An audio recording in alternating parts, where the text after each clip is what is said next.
السلام عليكم ورحمة الله وبركاته. اليوم إن شاء الله غادي نتشارك معكم هذا الروز ديال الكسكاس اللي كيجي غزال بالدجاج.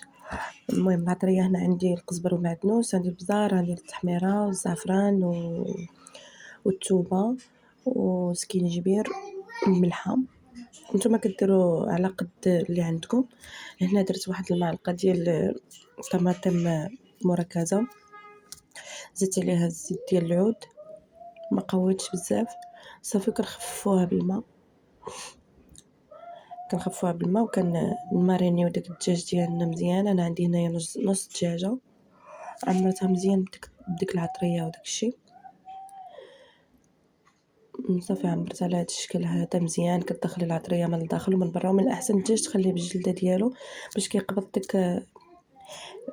داكشي. انا هنا الروز سلقته نص سلقه، غسلته وسلقته نص سلقه، فكان باقي عندي سخون شويه. زدت عليه الخضره، درت جلبانه وفلفله خضراء وخيزو صافي، وزدت عليه ديك العطريه اللي شاط ليا من الاخر. قلت لك انا زدت عليه العطريه اللي شاط ليا من الدجاج صافي، وعطرته مزيان ودرتو كيفور. كيجي على هذا الشكل هذا، كيجي واعر، كيجي زوين بصحه وراحه. كنتمنى انكم تجربوه، ما غاديش تندموا عليه.